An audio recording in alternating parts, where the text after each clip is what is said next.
Welcome to the show. It's live and interactive on social media. After last week's shenanigans, we are back. The show shall be streaming on Twitter Spaces again. Also on YouTube, because we finally have our networks back. And today is the penultimate day of the African Games. It's been a wonderful last 2 weeks of competition. And Ghana has shown enormous remontada, enormous comeback after a slow start to the competition. We now have 50 medals. 50 medals. 11 of them being gold medals. The Black Princesses added the 11th one last night. And the potential for gold medals are quite a lot.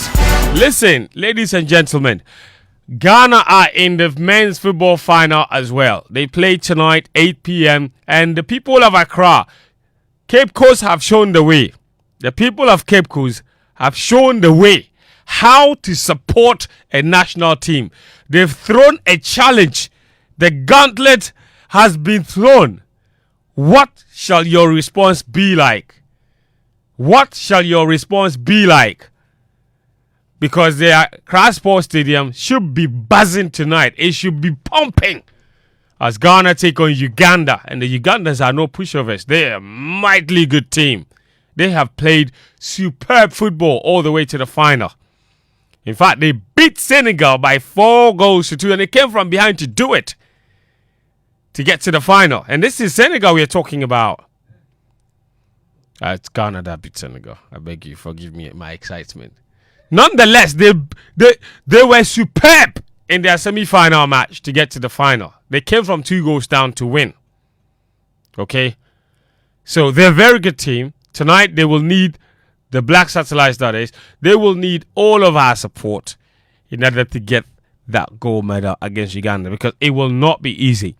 And last night, you all saw evidence of what support can do for a team spirit.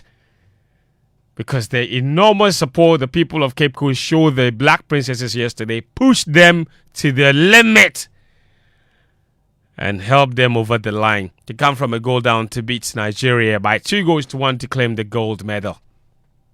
There's athletics also happening today. Today is the last day of the athletics track and field event. The 200-meter final has 2 Ghanaians in it. Fuseni is in there. So is Paul Amoa. Those two are giving us 2 chances for another podium place in the men's 200 meters. We had the same chance in the 100. It didn't work out. The 200, the deafening noise will be needed at the Lagos Sports Stadium. It starts from 4 p.m. all the way to 7:30. After that, the football takes over. So it will be buzzing. And listen, there's so many other chances for Ghana to win even more gold medals. Listen to this. Ghana, we are in the final of the men's football. We are in the final of the women's hockey. We play against Nigeria at 2 p.m. today. Another Ghana versus Nigeria. That is even before the Black Stars take on Nigeria at 4. But even before their game, we are also in the final of the hockey men. We face Egypt. That match is at 4 p.m. Both matches are Theodosia Oko. You live around there. What is your excuse? Go there and support them. There's 2 chances for 2 gold medals. We are in the semi-finals of the volleyball, both men and women. We are in 3 boxing finals, are we not? Is it 3? We are in 3 boxing finals. That's 3 chances for a gold medal for Team Ghana. Samuel Techi is in the final. Tilapia is in the final. Bukom Bankusan is called Tilapia. He is in the final. Yeah, ambitious Tilapia. The first name is ambitious. Before the Tilapia. That is another. He is in the final. And you want to know who else is in the final? We also have a certain Joseph Komi. in the final. Yeah. And In then fact, we have Mohammed- 5. I beg your pardon. We have 5 boxers in the final. That is 5 chances for 5 gold medals. Abubakar Kamoko, aka Tilapia, is in the final. Ambitious Charlie, tilapia. it is Thank you. ambitious tilapia that we know. Okay. Yes. Thank you. The Abubakar or whatever is for the books. Okay. It is ambitious. Samuel Techi, Yes. Starboy. Olympic bronze medalist, Medalist, yes. is in the final. Joseph Comey Commonwealth silver medalist. is in the final. Yes. Commonwealth Games silver medalist. Amadou Mohamed Yes. is in the final. What is his nickname? Which one? Ahmadu Mohammed. Yeah. The whole world. No, worldwide. Worldwide. Yes. Worldwide. Yes, Ahmadu Mr. Mohammed is worldwide. worldwide. Worldwide. And then Mohammed Aiti Yes. is in the final. So 5 chances for a gold medal in the boxing, Yeah. 2 chances for 2 gold medals in the hockey. Yeah. Where are we with the basketball? I saw some squad. I didn't like it. Basketball 3-on-3. We are in the semi-final. Thank you. Today against Botswana. So That's we are right. guaranteed a medal at least. Okay. Volleyball, we are in the semi-final of both men and And women. Yes. Hey Ghana. Say I said remontada. Great comeback. Great Comeback kings. Comeback king. Our target was 100 medals, right? We are at 50 now. Yeah. They say 100. They say top 5. They also Top said 5, exactly. of We the just medal. need the we are gold six. medals. Okay, We what are six. will be in the top 5? We are number 6. If we are not able to reach the 100, no, the other part is the top 5. Yes. Yeah, so And the top 5 right now, who is above us? Tunisia. Tunisia. And they have how many Yes, golds? 6 more goals than us. they should behave Okay. themselves. So The boxing alone, that's the 5. boxing alone 5. Quick. The hockey 2. Hockey Joe Paul 1. Yes, Joe Oh, Paul. say Ghana. Black satellites. And black satellites. And the black satellites. Yes. That makes 7. Yeah. So when we get 7 gold medals, we are Oh. up. We are up there. We will do it. Interesting. We are Ghana. Now, I'll tell. Where's Abeku? Please, Abeku, come and fix my headphone for me. Thank you. I cannot hear myself. Come and fix my headphone for me. Abeku, not today. Not today. Not today. Tell him. Not today. Abeku is like that. When his other presenters, he will be quick to come and fix it for you. But when it's Fentuo Tahiru, he's dragging his feet. He wants to dragging sabotage his the feet. thing. We have 7 medals to deliver. He chose the day Ken is in the studio to sabotage him. That's not it. I know the reason. Today that we are about to praise the sports minister small. Then he say, you. Abeku doesn't want to hear it. Ose Mustafa Yusuf. Ose. Anyway, guys, Atsu Tamakloe in the studio. Daniel Koranteng is here. Muftawu Nabila Abdullah is here as well. The show is proudly sponsored by Petrosol. Every drop matters, just as every penny counts. Good quality fuel enhances your vehicle performance and reduces maintenance costs. So take no risk in times like this. All you need is value for your money. So look no further. Drive to the next Petrosol fuel station for your clean, accurate quantity fuel suitable for new technology vehicles. Be a happy customer. Fill with smiles, drive more miles, and save some money. Petrosol, your clean quality fuel in high quantity. Petrosol, always a delightful experience. The show is also proudly brought to you by DSTV. Charlie Ghana month is here, okay? And DSTV has amazing offer for you. From the 1st to the 31st of March, grab a DSTV decoder plus a dish and 1-month compact subscription at an unbelievably cheap price of 299 Ghana cedis. That is a lot for a dish, a decoder, and 1-month compact subscription. So watch our boys, Kudus, Inaki, and all of those ones make us proud each day playing in international leagues like the Premier League, the La Liga, the Serie A, and the Champions League. So make sure you tune into Aquaba Magic as well. There's a movie marathon happening this month, so Sweet Mommy can also enjoy that one. The kids are not left out. There's exciting entertainment for them too. This one is for everybody, okay? So rush now and grab your DSTV full kit with 1-month compact subscription at any sales point for 299 Ghana cedis this March only, and discover more entertainment for less. DSTV is your moment. All right, guys, listen, we have a lot to talk about African games. There are international friendlies here and there. Of course, the Black Stars are in action at 4 p.m. against Nigeria. Or we'll touch on that a little bit. But we cannot not recognize the enormous work that has, happened this particular week after the initial first week problems. There's been great comeback from not just the athletes, but also even the organizers. Sometimes when we speak, it's not because we are making noise. We say, don't charge tickets, don't charge money for the people to come to the stadium for the games. You were charging money. The opening ceremony, empty stadium. The moment you stop charging money, we've seen the crowd that have absolutely thronged to every single venue. And for me, that is where I want us to begin from. They say the journalists get too critical, we don't praise people. The people of Cape Coast, are you cool? Not just yesterday. They have shown enormous support for the women's football aspect of the African Games right from day one. And what a crowning moment it was last night. Unbelievable atmosphere they created. That must have been some sort of a record for women's football. Maybe go back to that Olympic qualifier between Ghana and Nigeria in 2004 at the Accra Sports Stadium. That was some mad atmosphere. But last night, my dear God, it was ridiculous. Even at the Accra Sports Stadium, the Satellites have enjoyed fantastic support. As for the track and field at the Athletics, it was only yesterday that it wasn't sold out. But Monday, day 1, was madness.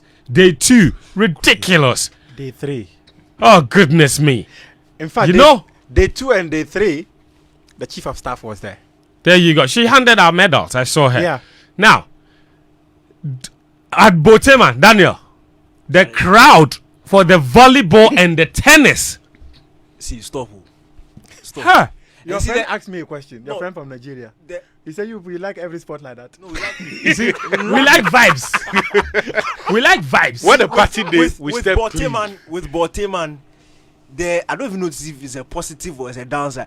You see, the 4 courts are outside. Yes. And then the center court is inside. Yes. Now, the scheduling meant that some of the Ghanaians were playing on the outer courts, which didn't Which are supposed to be warm-up courts. No, not warm-up courts, but like... I said technically because... yes. Okay. But they don't have like seats for There's spectators. no stands.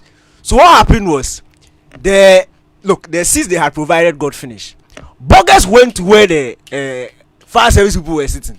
The first service people had left there. They had gone to go and watch. They had a station. Went to carry their chairs and took it to the tennis place to go and watch. No, serious. I read. Wow. The police too have set up some stand be there where you can go and take pictures. Police exhibition There stand. were some empty seats. Yes. Burgers went to Burger. Who you sue? They take it and they take it to the tennis. See, look. And it started from the swimming and it's continuing. It continued through handball. Continued and it's continued through volleyball, tennis, swimming, and now badminton. Yes. Then volleyball, handball, the wrestling too. Oh my God. And there's still action there because there's still volleyball. Then for me, the biggest party is at the 3x3 basketball at the University of Ghana. Second biggest party. Second biggest. Second Okay, we'll go to Bukom.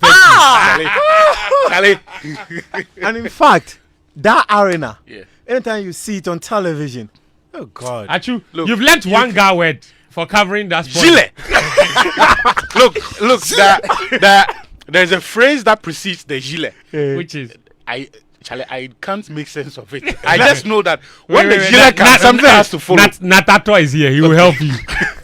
Let's hear it. Nat, sorry. A fool. Has to be careful. I beg. This is radio. Please take your time Before we say anything. Unconsciously say something. Charlie, but years ago, I announced a couple of fights on Supersport, and I remember what the director said to me. He said that this is one of the best purpose-built arenas facilities you can get. And so this is one of the best purpose-built facilities you can get. And so once again, we'll come back to the question. Once again, at this time of the game, so at this point in the running of the games, I'm very sure that if you gave us this conversation between now and 10 p.m., we would all not struggle because there's so much to talk about. Yeah. Before we continue, however, and without wanting to digress, Charlie, big ups 3 million times for the energy. You are bigging me up. Charlie. Bless up for the energy. Charlie, you spoil everywhere. You see, we for organize some harmless massage. Harmless what? Yeah. Greetings to Mrs. Fentuo, Charlie. Tahiru. She's listening. Oh. Yeah, yes. We are all at the wedding and we are on her side, so it's not a problem. With happy You know, I'm following Charlie, your but, footsteps. You know, it's great. It's great. People show the way in boxing, Yeah, so man, somebody else has to go it's somewhere. Great. It was great. It was great. The commentary, the energy, and for me, what is important is that at every single point when anybody is given an opportunity, we bring world-class standards so that we can sit on any platform anywhere. Yeah. So Charlie, big up. Thank you. You know the tradition, right? But that one go be end of the month. No, Fentuo, let me just tell you something pretty quick. Okay. I read something from one of your vocal critics where he A said, critic. yes, he criticized you a lot. I don't know if you pay attention. He wrote that he never knew you were that versatile in terms of commentary. He thought you were only a football commentator until he heard you run commentary on the athletics. I read the comment and I smiled. I was like, see.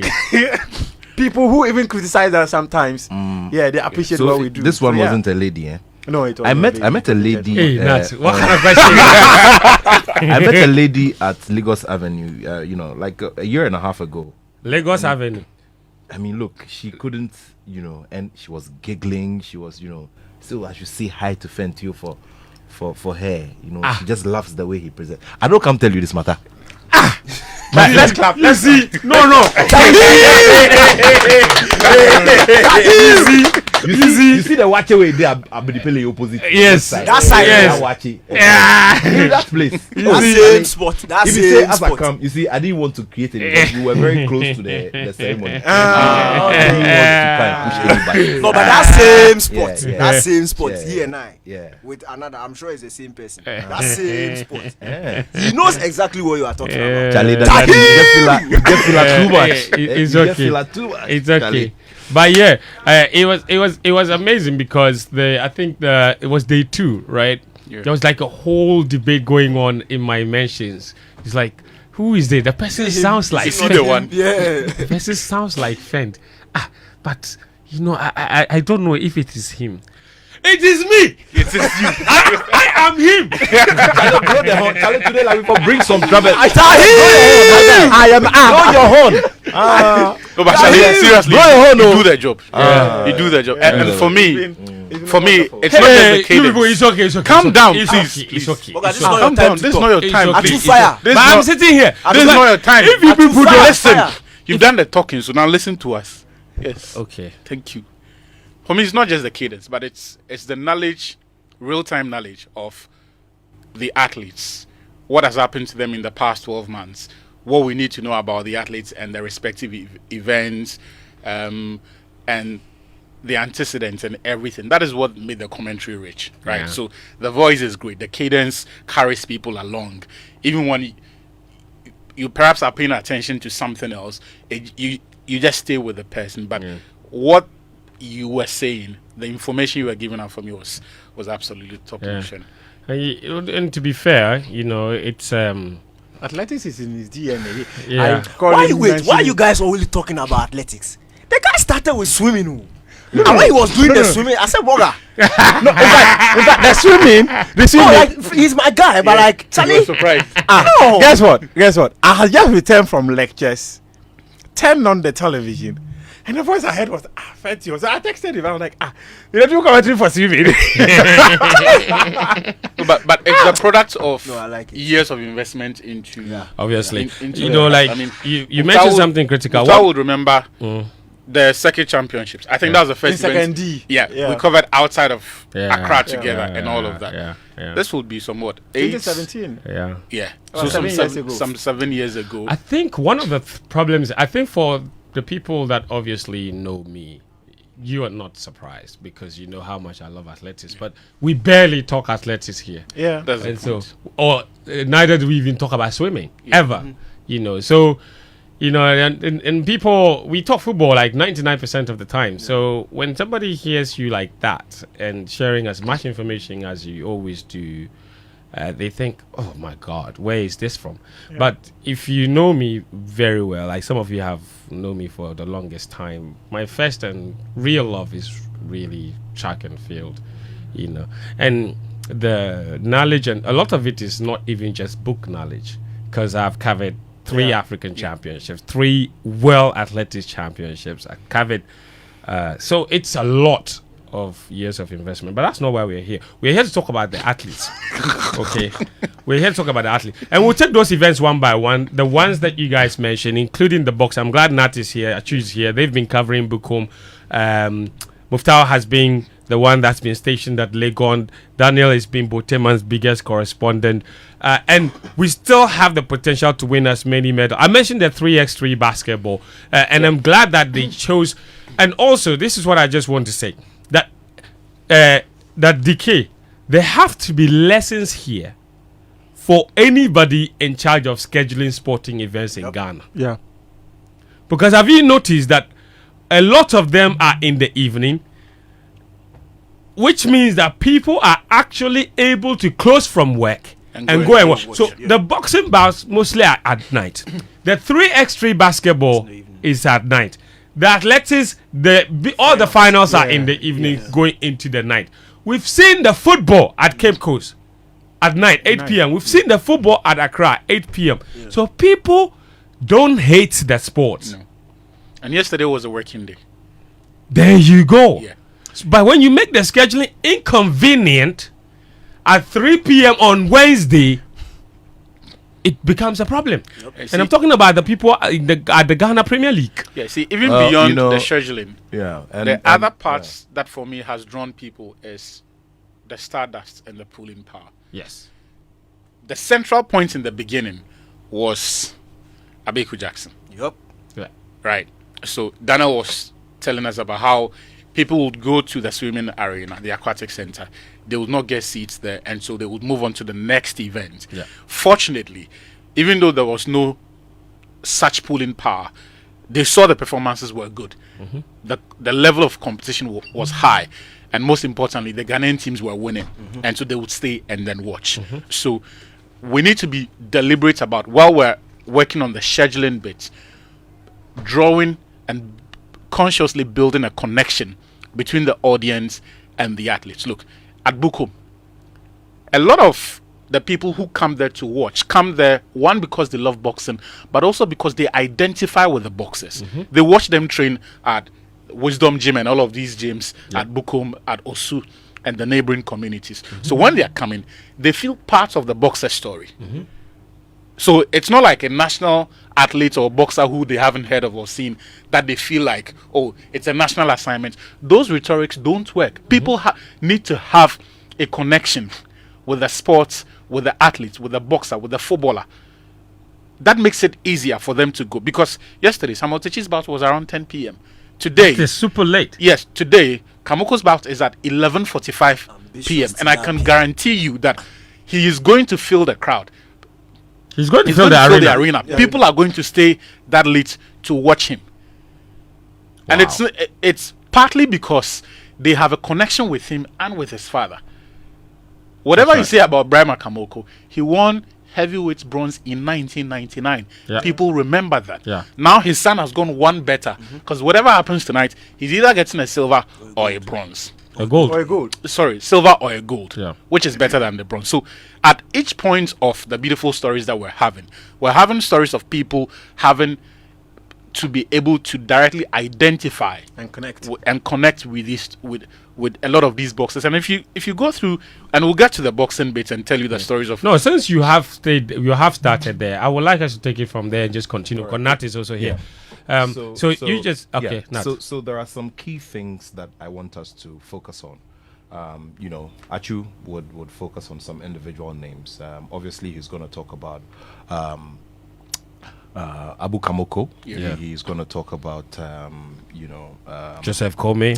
Joseph Kome. He's going to talk about Samuel Techi. Samuel Techi sent me a message a few minutes ago, and he was inviting me personally to come and watch him at the fight. Yeah. So I've also sent him a piece of advice as well. I don't want to see our boxers resort to showboating. I'm glad you're addressing that matter. Go on. Please stop the playing in the ring. You see, these boxers must understand that they are at the building block level of the sport, which is amateur boxing. There is so much more ahead of them. There is so much more to do.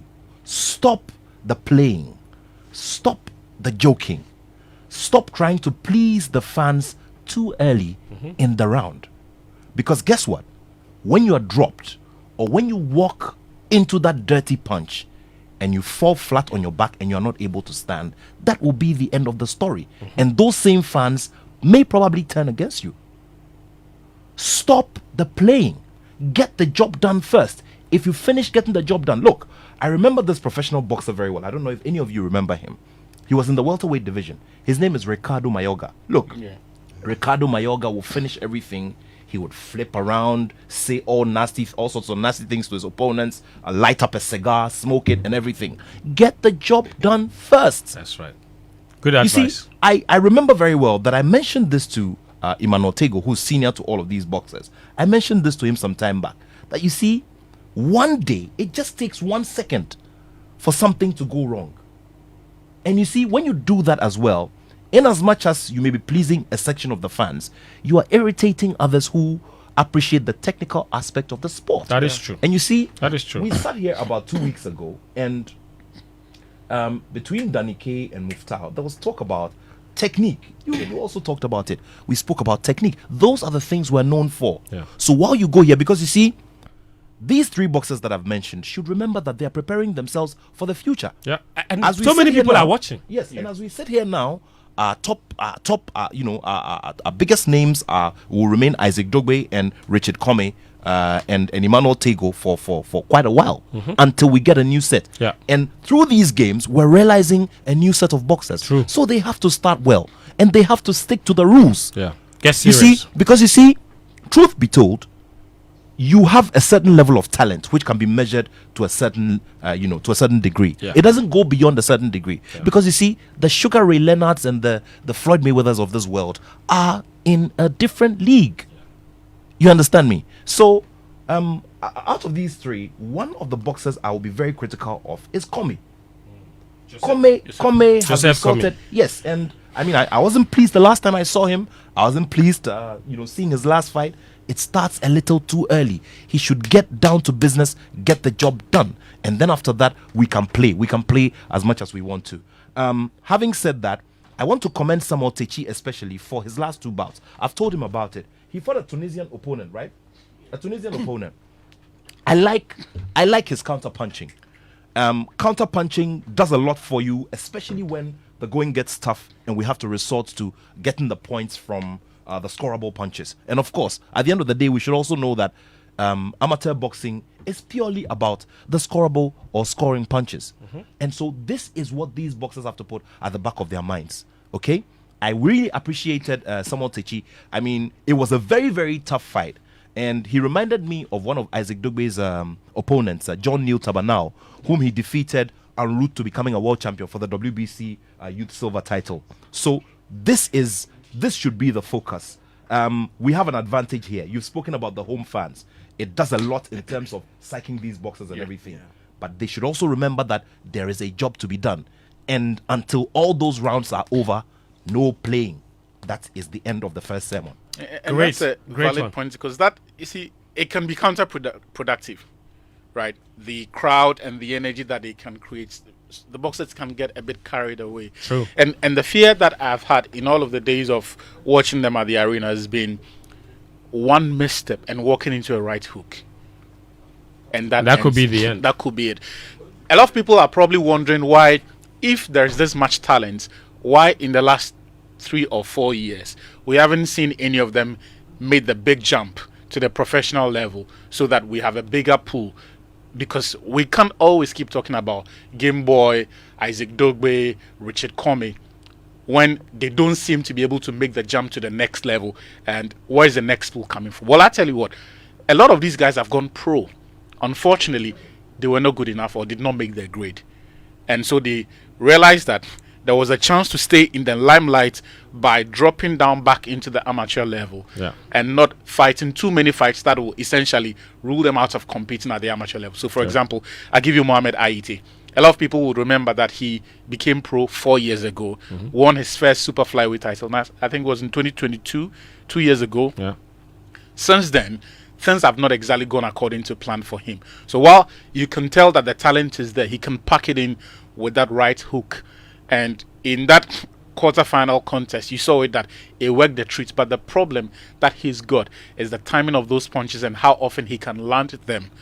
Right, so he misses an awful lot, but he also throws an awful lot of punches within a relatively short period of time. And maybe bouts like what we saw in the semi-final will serve him well because it really tested him. If you look through his resume and the boxers that he's fought, they've not really been great. The only time that he was properly tested was against Andy Dominguez last year, I think in October of last year, and he lost that bout. Subsequent to that, he stayed in the US for some time, trained for some time, and then arrived in the country, I think in January, to join the Black Bombers camp when they moved to Cape Coast to begin camping for the African Games. You can also talk about Joseph Kome. He's another of those who, and you can tell that the lack of discipline and respecting the art is why he's lagged behind, because we first heard of him in 2018. That's 6 years ago. Right, went to the Commonwealth Games, won silver, but just like Aite, just like Samuel Techi, he also stagnated. So you can go through a litany of the fights that he's fought in the last 4 years, and you can see traces of everything that we're seeing at Bukom.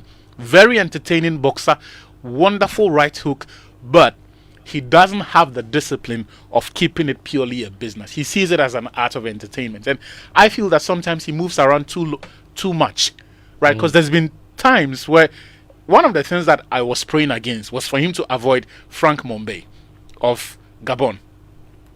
He made his debut at the African Games in Rabat, and of all the boxers that I saw, he's probably the most gifted and the most technically sound boxer.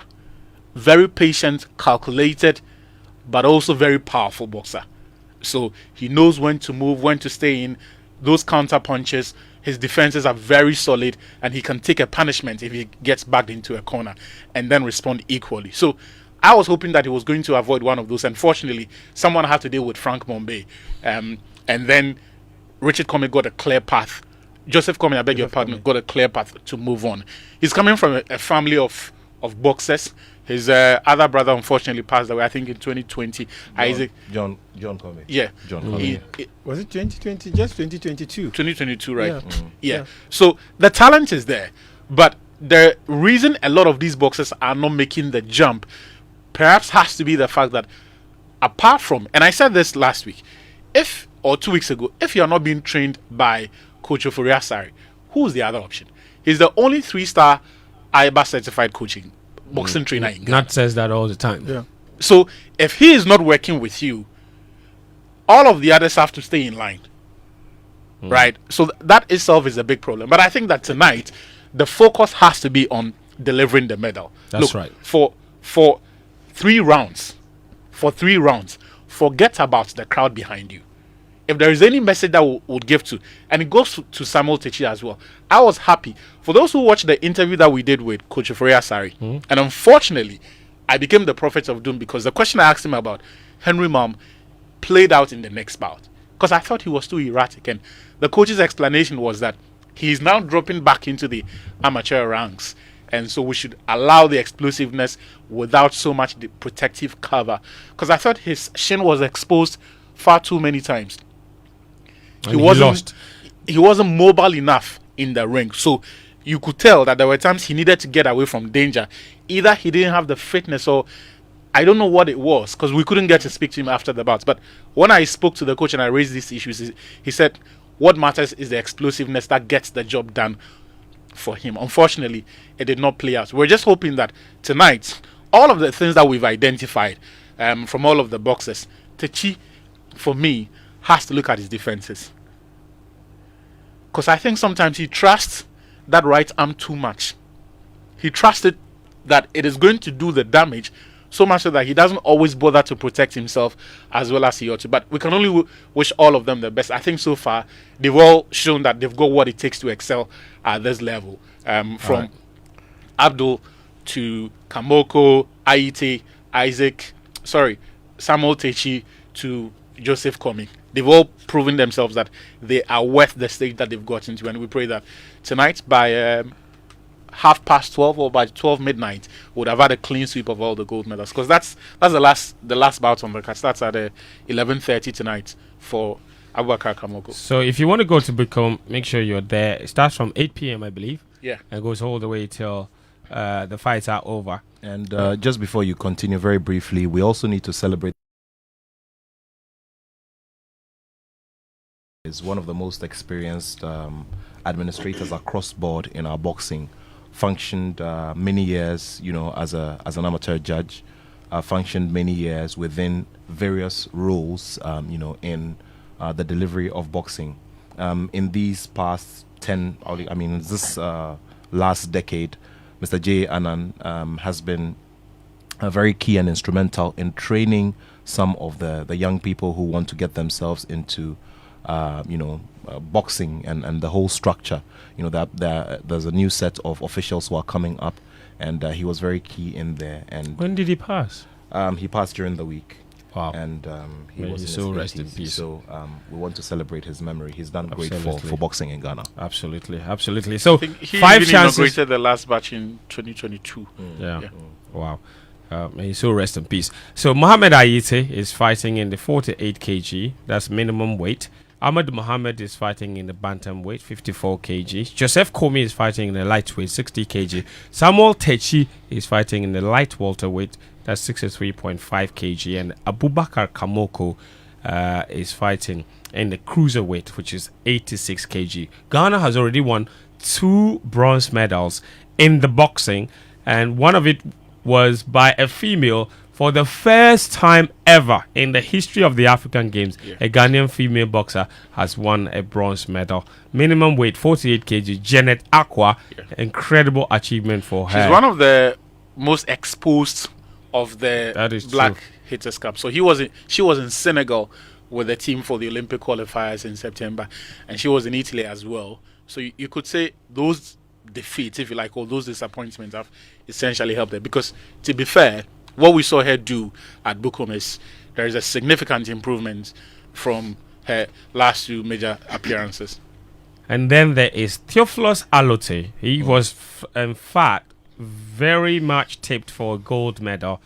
He has settled for a bronze in the flyweight 51 kg. So Not too surprising. Remember that Theophilus was one of the boxers who Ghana had to rest hopes on, especially after all our other boxers or our top boxers, were unable to get into the medal winning zone for the last month. the last Olympic qualifier. Even in Senegal as well, Yeah. he traveled the farthest. He made it to the quarters.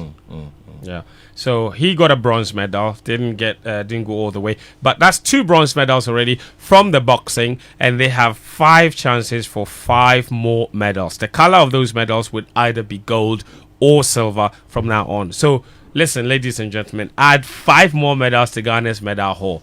Whether it is silver or gold, add it. So that that would take us to 55 medals. Okay, we are 50 now. So if you add these 5, the only reason they haven't been added to the medal count is because they have not been fought. Yeah. Okay, the fights haven't been fought, but they are guaranteed those medals. Even if one of them decide that they won't fight, that is silver. They will take it. To add 5 medals to our medal count. That's another photo. That is what. Yes, and add 2 medals from hockey, because whether you like it or not, And add 1 medal from football, whether the satellites win or not. that's right. So that is another 3 plus 5. That's 8. Hey, and you know the best thing about that? Those 8 could actually be gold. Yeah, very possible. All 8 could be gold. Very possible. Could be, would be, should be. In fact, we can even add. No, we No. no. If Adam. Muftawu, don't add anything that doesn't belong here. No, 200 meters. Joe Paul. No. Joe Paul, We can add the medal we want today. In fact, if you add it, that is 1 silver medal in the half marathon. In the half William marathon and from William Ponsa, Ponsa. and that takes us to the track and field. Listen, it started on Monday. We had a lot of hopes for Benjamin Azamati to win the medal, and I've seen a lot of the conversation about why he was jogging in the heat. He made it through the heats, made it through the semi-finals, and then qualified for the final. So did Barnabas Age. Now, in international competition, making the final in itself is a big deal. But obviously, with Azamati's talent and what we've come to know of him, he can be credited for single-handedly really getting people a lot more interested in athletics, let's say in the last 5 or 6 years. And whether or not he won the medal on Tuesday or he didn't, I think that the main reason a lot of the people went to the stadium was because Azamati was racing in the 100-meter final. And so, yes, he didn't get a medal. He finished fifth. And Barnabas, I guess, finished just behind him. So people were disappointed. And, listen, you cannot tell people how to react to circumstances, obviously. The only thing I can say is that, if you look at the times that all of the other athletes were running in the lead up to the final, and you look at the time that Azamati himself was running in the lead up to the final, and even at the early part of this season, because they are just coming off the indoor season. If you're somebody that is truly, truly into track and field, you would not have been surprised by the results, Muftawu. Yeah, clearly. This is not a season you'll be expecting athletes to run in their fastest times, because it's quite early into the season. I actually spent a lot of time with these athletes, even before their races and after their races, and the conversation that I had with them clearly suggested to me that yes, the pride of even running in front of their spectators was one key thing that they actually wanted to do. And like you mentioned, you cannot tell people how to react to certain things because the disappointment was palpable. But despite that, many of them still came around. They went to Azamati for photo opportunities and all that. And in fact, he was excited when I spoke to him. He's a bona fide track star. Yeah, so in fact, I asked him, "Are you a star?" I mean, but the way the way the people came around him wanting photo opportunities clearly gave him an idea that he's really loved in this country by the people who came out there to watch him. And he admitted that yes, he's let them down, but he's let himself down the most. He said even as someone, he said he's a fan of football. So and when footballers don't play well, he also gets disappointed and say all manner of things. So he's not taking the reaction of the public too personal because he feels that yes, it's normal for people to react. But he said that it is something he needs to work hard and recover. Fitness wise, he didn't want to say that, but I would say it because he felt saying that was going to be more of giving excuses. If you know you're not fully fit, why are you doing it? But I can tell you that these athletes had to go through lots of painkillers before they were able to come out there and run.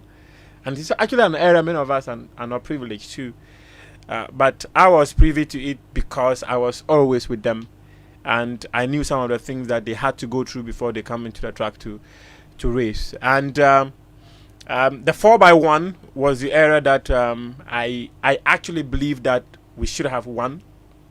Nigeria was always going to be a threat. We dethroned them about 5 years ago, and when they came out there, they made sure that they won it. But I think that from Edwin Gadai taking the first curve all the way up to Azamati on the back straight, and Solomon Hammond on the third leg to Joe Paul doing the anchor, I think there was a change of baton problem in the third leg and then the anchor leg, where Joe Paul had to wait small for Solomon Hammond to pick it. And I'm sure that if that change of baton was quite fluid, trust me, we would have won that 4x1. Do you mean fluid? Fluid, yes. Okay. Go on. Yes, I'm sure we would have won that 4x1, but unfortunately it never happened. But they are not let down. They are still very confident.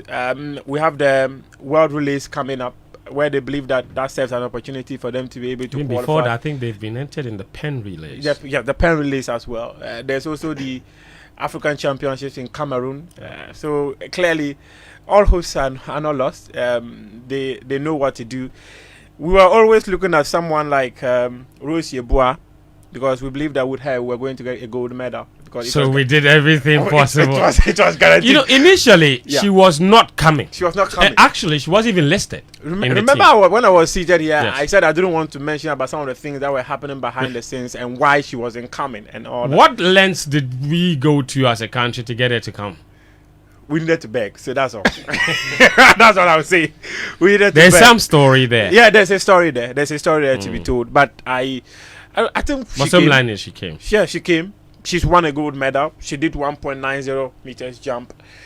It is something she's done before. Just August last year, she did 1.94 in the university games. So In Chengdu, China. in Chengdu, China. So and that, by the way, is our national record. it's a national record. Actually, it's a national record. And she came here. She did it. The second person did 1.181. So clearly, the gap was so wide. So even from the latter part of the high jump, I think that she was just competing against herself. Yes, I believe if she had a competitor, she probably would have given a much better account of herself, and that probably could have even given an opportunity to clear that 1.94. But because she was competing against herself, I felt that yes, in as much as she wanted to clear it didn't work out. But Fentuo, let me just add that this was a competition that initially we never thought some of the best athletes were coming, right? You mean the whole track and field, the African Games? Right? Yes. Yeah. So when I saw Fabrice Zango, I was like, wow, we have the world champion here. Apparently, Zango had been in Ghana since Thursday. Yes. Last week, and we only saw him when the triple jump. I And I spoke to a never knew. Burkina-based journalist, and he told me he'd been here since Thursday. And I never knew. So and I also saw Joseph Famble of Liberia, and I was like, wow. Esther Brome, we knew she was coming. Yeah. Toby, we knew she was coming. Yeah. No, for context, Muftawu, just to let people understand how big Fabrice Zango is. He is the world champion in the triple jump. The whole world. Yeah. He's the world champion. In fact, he is the only one with the perfect run to the world championship. Yeah. Because in 2019 he got bronze. Yeah. In 2022 he got silver. Silver. And in Budapest he got the gold. the gold. He is the Diamond League champion. Yeah. It's Olympic silver. He's the indoor champion. He's an Olympic silver medalist. So, you know, this is a bona fide superstar. Yeah. And I actually think that maybe the LOC, if we knew all this, would have been perfect selling point. But True. we've moved beyond that. Toby, Fentuo, I went to Toby. You just said, you see, you mentioned Fabrice Zango. You don't mention the world record holder in the 3,000 meter steeplechase, Beatrice Chepkoech. Yes, Beatrice. And in fact, she won She it was again. competing against the Olympic champion. Or the So Olympic champion. No, but just a quick. I'm not. You are not just chatting with Fent. You are chatting with listeners also. So when Exactly. you say Toby and you say Beatrice, they don't Yes. know. So that's why the context is important. So Beatrice, we saw her at the World Champs. She's a world champion when it comes to the steeplechase, 3,000 meters. She won it here in Accra. And Toby Emusan, she held the world record for the 100 meters hurdles. And I met her up. I wanted to have a chat with her, and she told me she was going for the 4x1. I was like, this is great from Nigeria. And then she laughed. She laughed and was like, we want to win the gold. And indeed, she did the anchor for them and they won the gold. But I was proud of the performance of Ghana's quartet as well, that we were able to get a bronze medal. You mean the girls? The girls, Yes. yeah, we were able to get a bronze medal. I feel that was a very good race from them. Mary Boache, Janet Janet Mensah. Mensah, Doris Haluti, Mensah was the other one. and Doris Mensah. So, Fentuo, all in all, I think that athletics has served us so well. I remember saying that I never thought people really liked athletics that much until the first 3 days of this championship, where almost every single seat at the Legon Sports Stadium was full. I saw people who were even in their 70s, 80s, always at the VVIP. When the crowd is cheering up, they are also up there. I saw the chief of staff run from her seat forward with her Ghana flag when the 4x1 was finishing. And in fact, when I saw it like that, I was like, wow, athletics really, really is huge in this country. And hopefully we'll be able to take advantage of these facilities to do some stuff. I know we'll be hosting the West Africa Athletics Championships in May. Ghana is, in fact, Ghana Athletics wants to start organizing national championships. Hopefully we'll be able to make the most of these facilities and go out there and sell ourselves to the rest of the world. Fentuo. Talk about facilities, and before Fentuo brings in Atsu, guys. Daniel. Who? Daniel. Oh, Danny K. Yeah. Danny Fire K. away. Charlie, The agenda man. Danny K. Fire away. Danny K. Charlie, guys, let us make sure that we give, and I'm going to use my words and I'll never take them back. We give as much pressure as possible to whoever is responsible to ensure that all the minute details of the projects that are being undertaken for these games are done and fully completed. Completed in capital letters. Yesterday, I intentionally took a drive through and around all the facilities at Botiman. And you'd realize that there's some horticulture still being done. Yeah. There are some pavement blocks that are being laid at some corners and all of that. Let us make sure that the contractors who are working finish everything, and finish, once again, is in capital letters. Let us also ensure, through our advocacy, that the takeover, be it by the University of Ghana, be it by the Sports Authority, whoever it is, the takeover is as immediate as possible so that the maintenance begins from yesterday. Because guess what? You go around, you have conversations, and I'm sure if you go around the table, everybody would say that every single person we've spoken to, regular people, corporate people who are very interested in these games and have driven by to watch, are all talking about maintenance. Yeah. Why should it be the narrative here in Ghana whenever a facility is built? Of course, we have a history. Why should it be the narrative? Lack of maintenance. Why should it be the narrative? We have a I history. believe that these 13th African Games should give us the opportunity to move away from this narrative and create a new conversation about the way we construct, about the way we manage and maintain. It's as simple as that. So our eyes are wide open. We are watching, and we will take pictures, we'll take videos, and we will report it. And they'll say you are negative. Before it happens. Yeah. But no, it's very well. Just a quick one there. I was privileged to a conversation. I don't want to put out names of the people I was privileged that I was with when the conversation was happening. It is the people who are in charge of the construction of these facilities. And one of the key people involved in terms of the release of money for the construction of these facilities said was that his biggest headache is how we are going to maintain these facilities. It's a problem. It's a big problem. If the big men up there know that we have a problem when it comes to maintaining these facilities, it clearly suggests that, or it gives credence to what Nat was saying, that it is a major problem that over the years we've not been able to address. And I think this message should be going to the Minister of Youth and Sport. At this point, you are in charge. In as much as they started with Isaac Isiama, you supervise the construction of these facilities.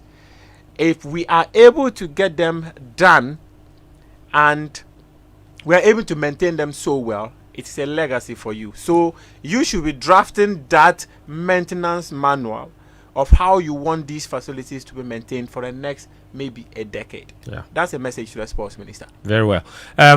Daniel, I want to take your thoughts on the track and field before we switch to football, and then we will talk other stuff as well, because there's a lot to talk about. The track and field, we've seen again, and I don't know if you've noticed, people on the timeline, because today is a big day. Joseph Polamo is competing, and we've seen people reference the way Azamati made his way to the final, and say that Joe Paul was jogging in the heat and in the semi-finals. One Jaisa, then that kind of thing.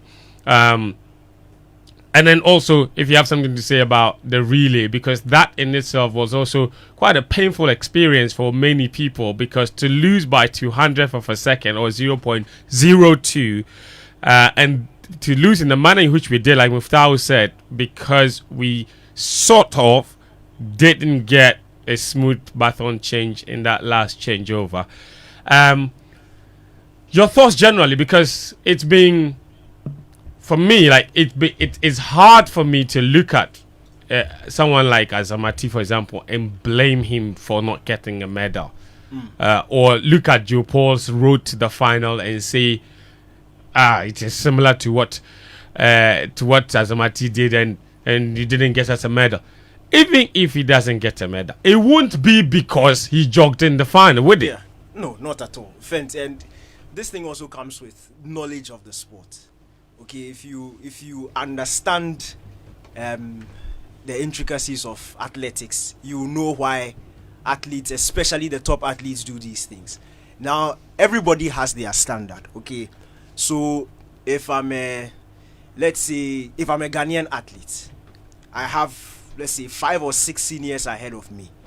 I'm let me just put myself in the 5th best runner in the country. Yeah.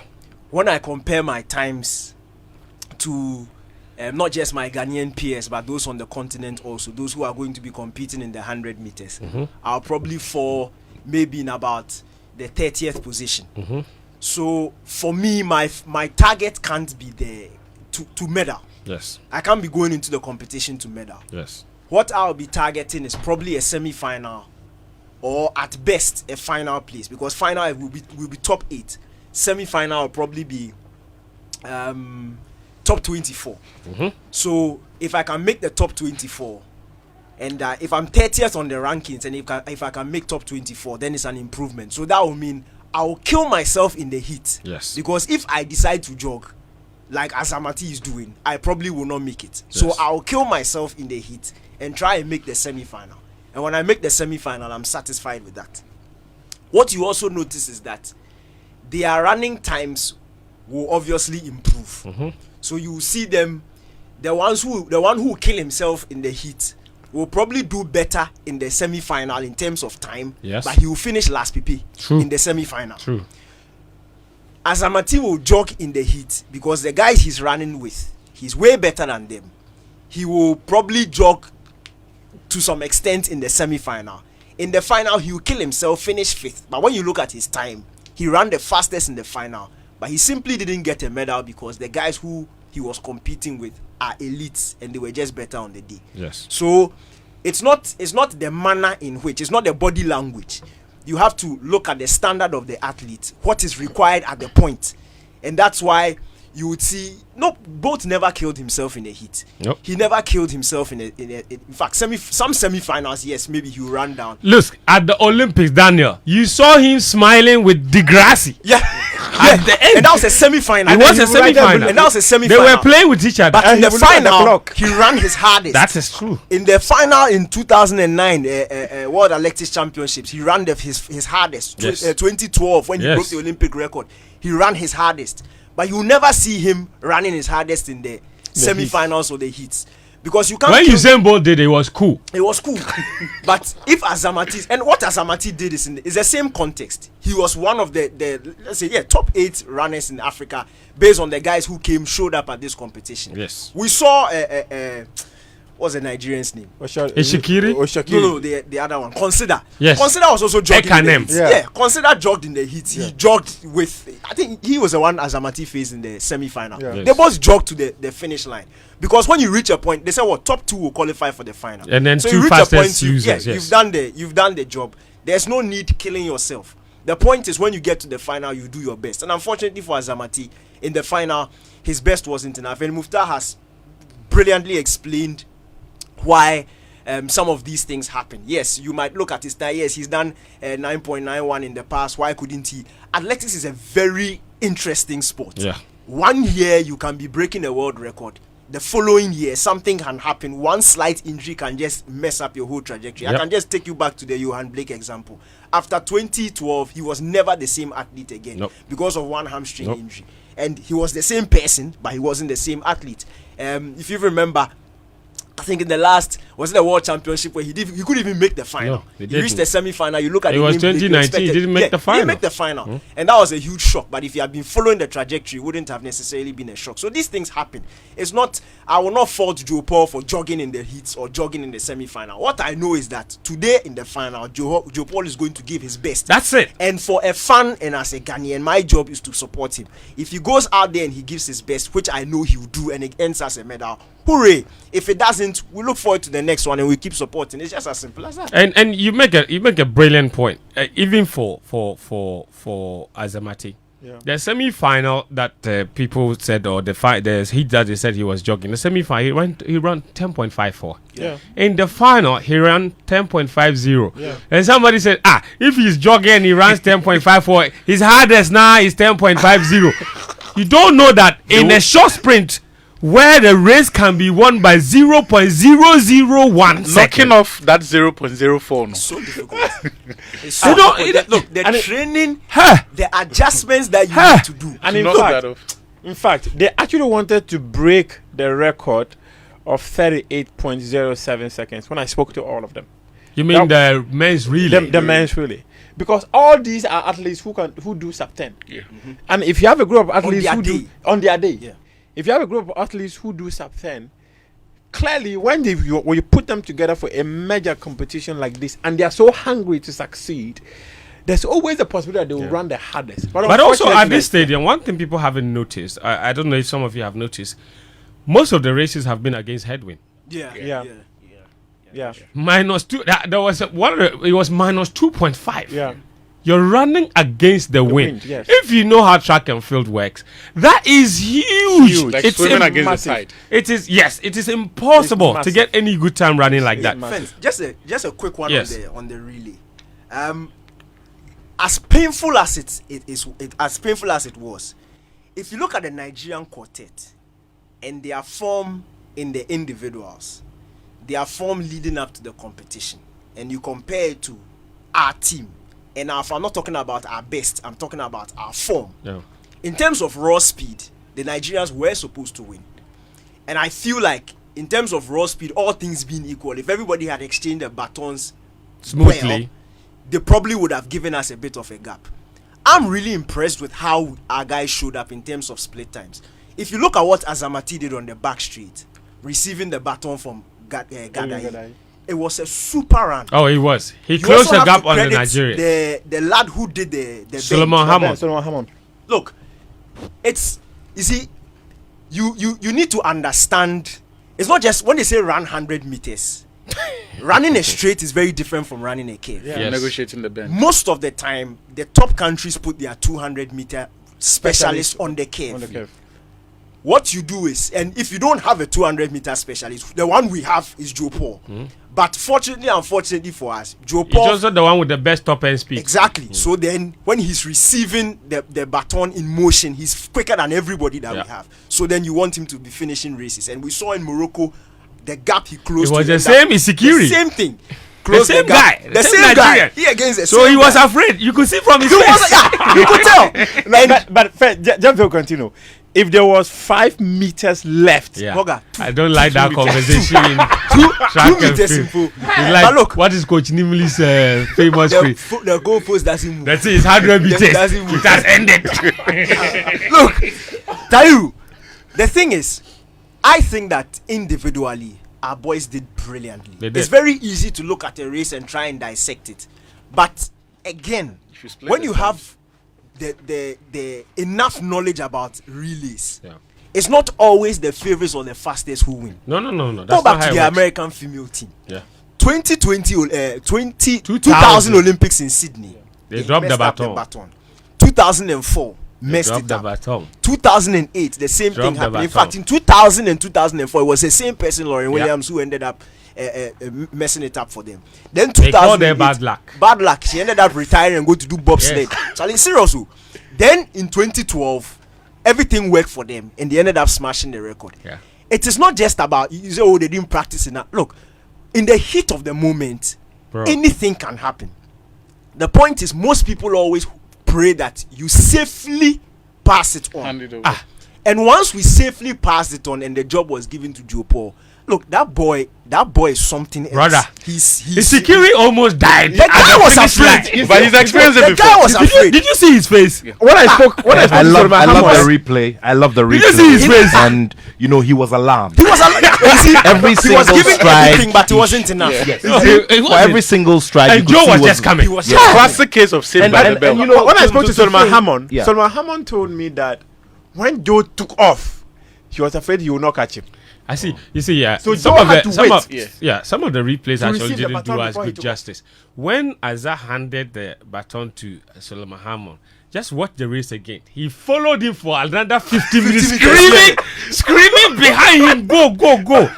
But you know, I think I know exactly what happened in that baton change. And as difficult as it is to admit, and Daniel is absolutely right. Credit to them individually. The Nigerians are running faster. Yeah. They had the individual silver medalist in their team. We didn't even have one of our two finalists in our team. Yeah. You understand? We only had one. Azamatiri is the only one who ran the 100 meters and was in there. Nigeria had like two people in there. They had been running really well. So, on paper, Nigeria should have won. They had the faster athletes on form. That's a fact. Our boys came in here with, for me, that what was going for them is great experience. If you look at the Nigerian quartet, only one member of their team was in Rabat 5 years ago, and that's Shakiri, the guy who finished.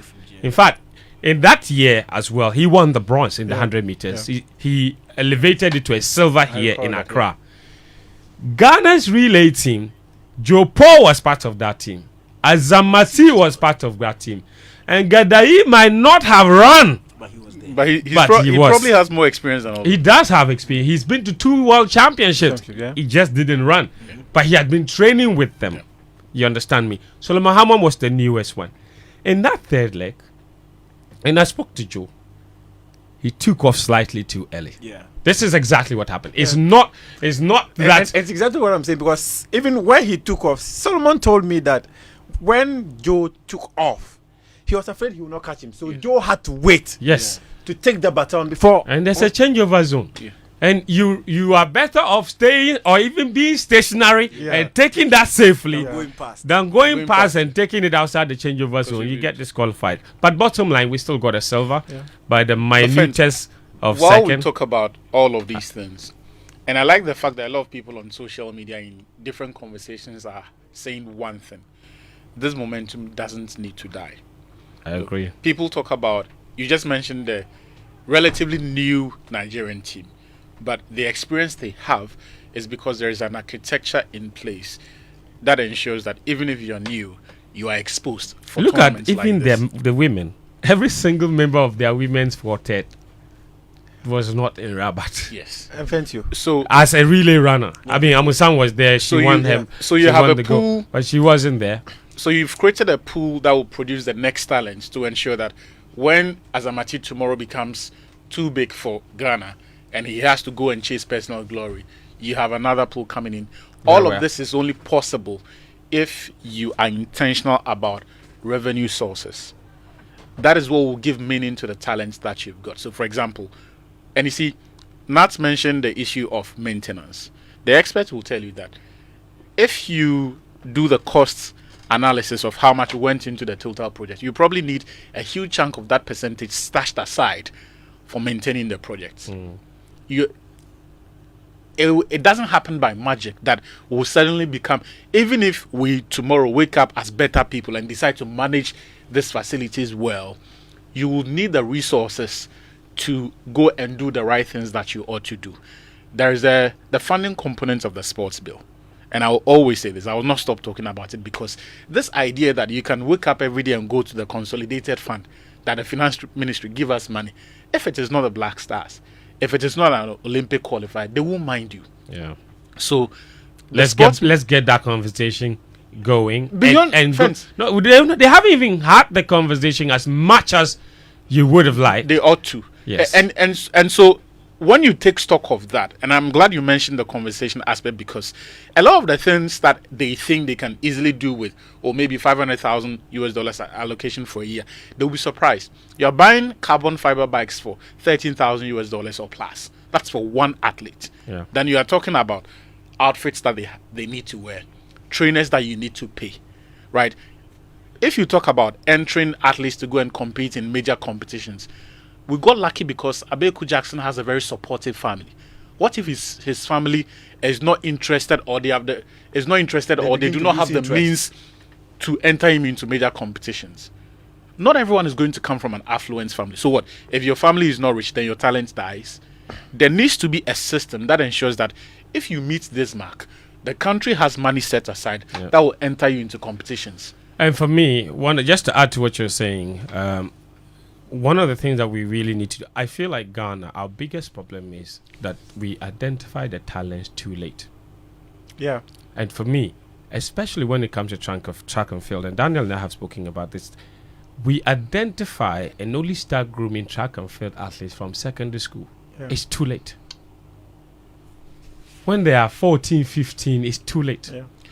The day they did the exhibition at the table tennis, there was a woman whose child attends GIS. She came to speak to the table tennis coach. Yao Sitso was there. Yes. And her child was 12. And the boy was saying that he wanted to start playing table tennis. And the mother said it was too early. Then the coach and he started laughing. Because the Kenyan and the Ugandan kid who's 9. 9, yeah. At the African Games. Yes. Boda Hannah started whipping the best of this continent when she was 14. She came here as 16-year-old Yes. and took the gold in the women's table tennis. By the way, in 2019, she came here to whip seniors for the junior championships. Yeah. People who were 5 or 4 years So the the point is you valid. made- No, track and field. You know, we only start looking at second interco when they are 15, 16 years old. It's way too late. By that time, people are going to the. Sydney McLaughlin went to the Olympic Games as a 16-year-old. I could easily have been at the Olympics when I was 18. It's true. I was interco high jump champion. They killed my dream because I was too old. Thank you. That's the key. I was too old. We'll come back and talk about football because that's where there's a lot to talk about. The Black Princesses, obviously, and what happened in Cape Coast. The Black Stars also have a game today. We have Black Satellites tonight. So we are switching to football very, very shortly. Do stay with us. This is Game Plan on 99.7 Joy FM and on Hits 103.9. We are back with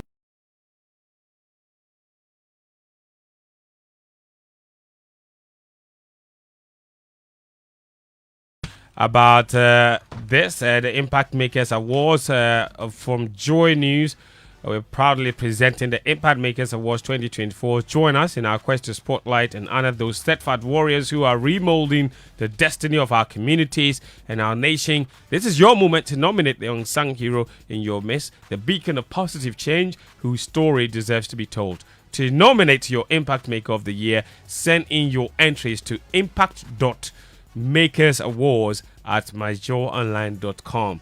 impact.makersawards@myjoyonline.com. Let's amplify their stories. The Joy News Impact Makers Awards, celebrating ordinary people making extraordinary impact. The Joy News Impact Makers Awards is proudly brought to you by DBS Industries Limited. We truly are your roof experts. Also, what if I told you that 10 Ghana cedis can get you free concert tickets and shopping vouchers worth up to 500 Ghana cedis to shop at Melcom, or get some buckets of juicy chicken at KFC every week? Here's what to do. Stake 10 cedis or more in the Game Pack Game Pick 1 or Pick 2 lottery to be entered into a weekly Saturday raffle for a chance to win in the Mueller promotion.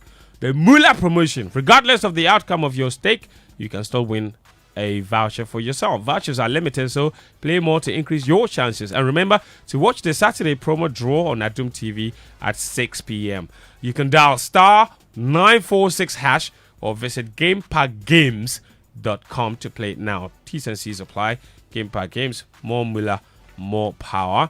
HD Plus is also here. Of course, they just go to pictures. You can purchase an HD Plus decoder from the nearest Electroland showroom or multi-TV dealer outlet nationwide. Just visit hdplus.com.gh or call 0242 43 9872 for more details. HD Plus, the Philly experience. And of course, if you want to spice up your TV viewing experience, that's Joy Prime. We are on there with Sports Zone every Monday night, 9 p.m. This coming Monday, we will play back the best moments, of course, from the African Games. Also, there's a little kitchen talents that is turning up the heat on the Big Chef Junior, showcasing cooking prowess that will leave you craving for more. For Kids Paradise is also there for you. On the more serious note, is all about the laughter and all of that amazing stuff. Africa's Model Scout is also on the Joy Prime. Lots of telenovelas as well. So just tune into Joy Prime for your ultimate TV experience. We are cooking a new TV sports show for Joy Prime as well for you. I'm not going to tell you the time so that competitors go and steal. So I'll not do it. Anyway, welcome back, guys. Daniel is here. Daniel has been itching to say something about the football, so I'm going to give him a lot of time, enough time. Daniel, the Black Princesses made us all proud last night. Talk me through it. Never in doubt. It was never in doubt, eh? Never in doubt. No, but we mentioned it here. No, we before mentioned the game it started. here. Then we Yes, said, okay, fine. we did. With all due respect to our opposition, we will keep it fair. But we knew in our hearts that we'll go and get them good. They are too good. Yes. And they've proven it time and time again. In fact, how many FIFA under 20 World Cups have they qualified in? 7 in a row. 7 in a row. Consecutive. 7 in a row. 7 in a row. They've never made it out of the group, but it's beside the point. 7 in a row. They've been to the FIFA Women's under 20 World Cup. Yes. This team, 9 months ago, the WAFU Championships in Kumasi, Yes.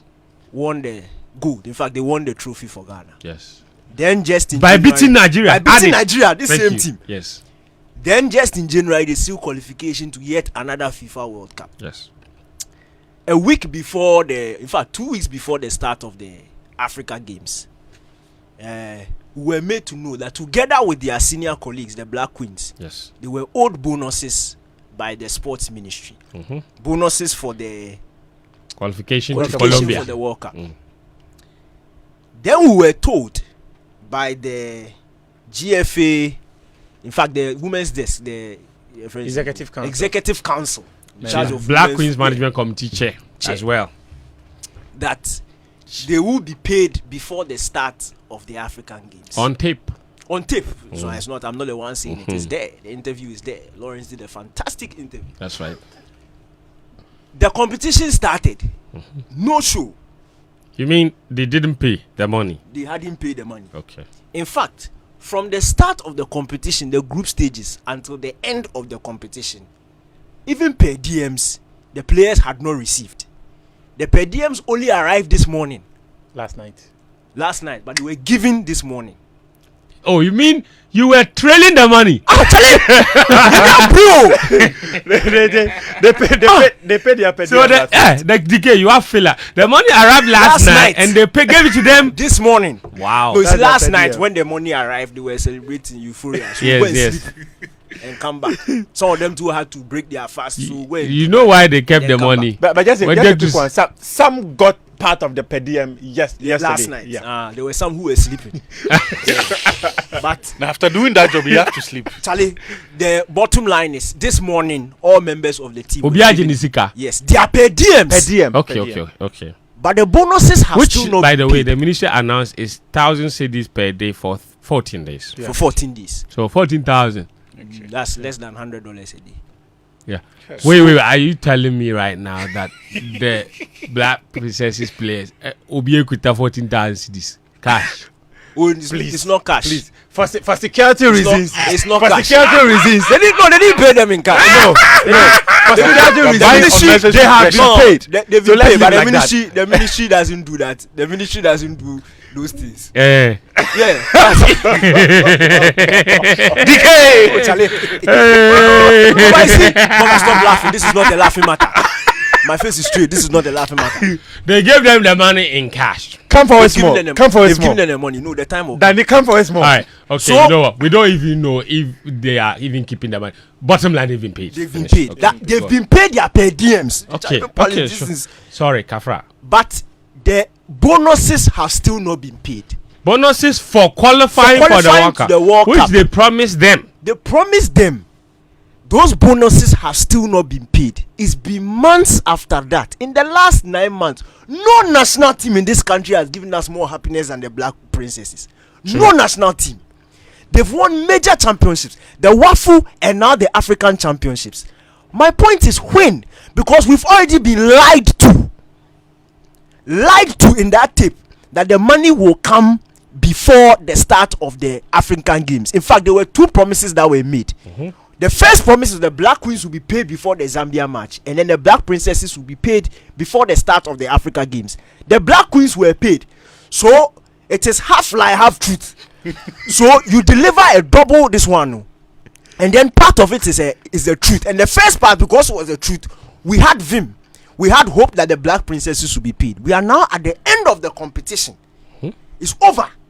They have won gold again, and still the money has not been paid. And me, you see, when it comes to these things, I will be okay if the people at the top of the various ministries, the various associations, were also being starved of some of their bonuses and some of their salaries. But we never hear stories like that.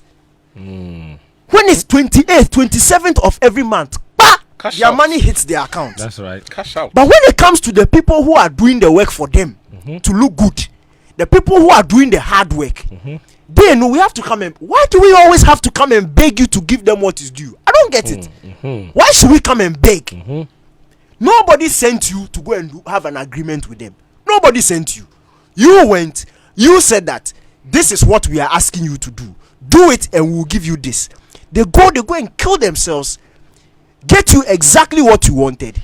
You go and take pictures with them, use them to flex, use them for political campaigns, use them for all these things. When it comes to giving them what is due them, look, it is a fraction of a fraction of a fraction of a fraction of what you have received at the start of the whole thing. You can't give it to them. This is beyond wickedness. So at this point, it is beyond wickedness, because I don't get it. How much is it and you can't pay them? And then the point is, when you tell them that the thing will come before the start of the competition, and we are 1 day into, 2 day into the competition, they are expecting it, but they are still doing their job. They are not complaining. They are still doing their job. They are going for training all right. They are winning matches all right. You can't go and tell them that, like, you get this is small.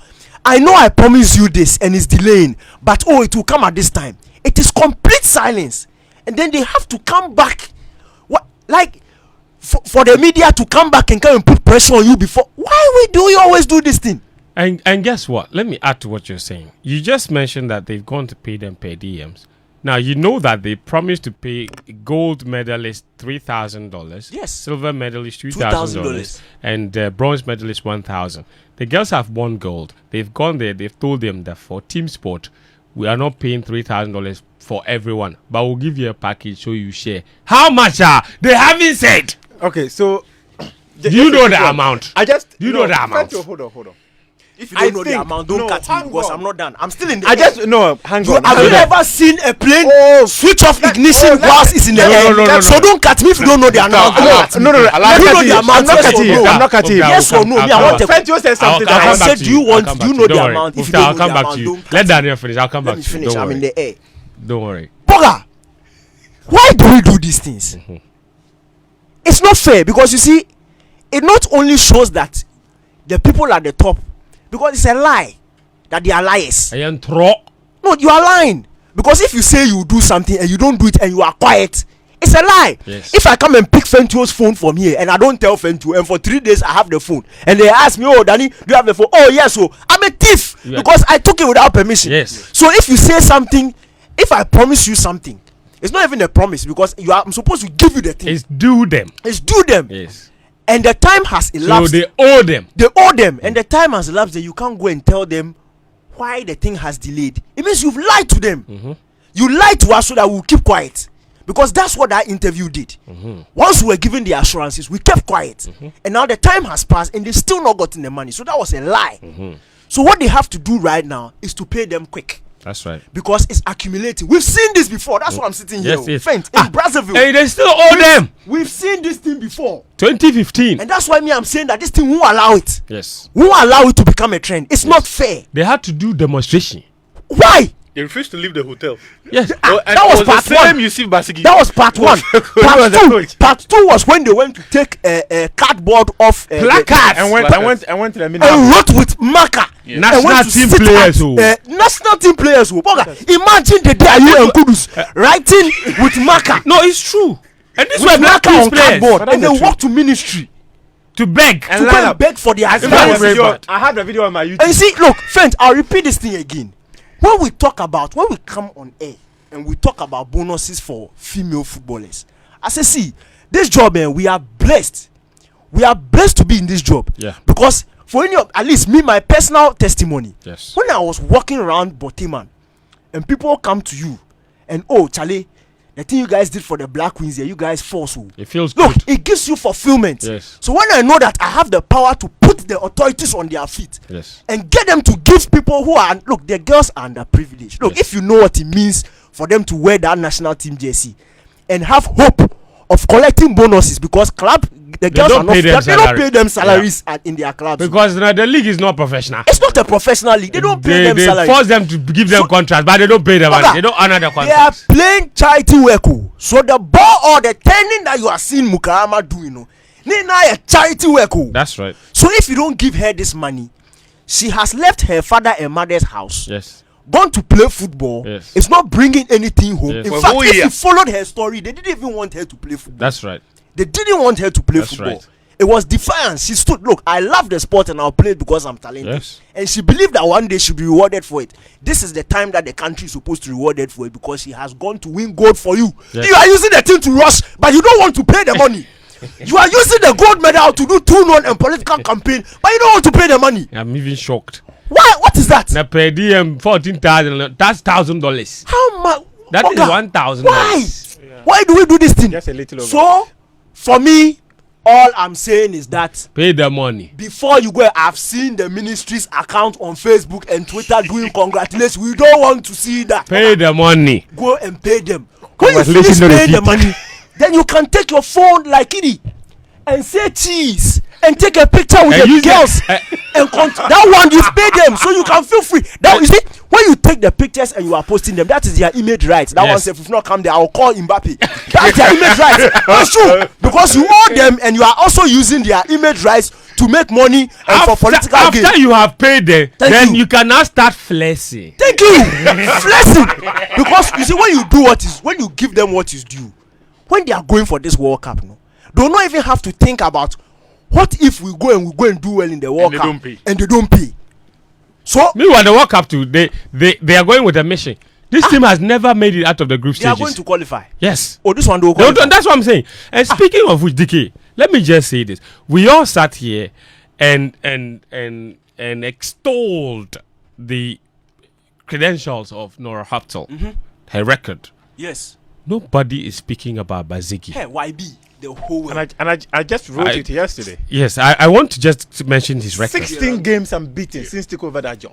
16 games unbeaten, 15 wins in them.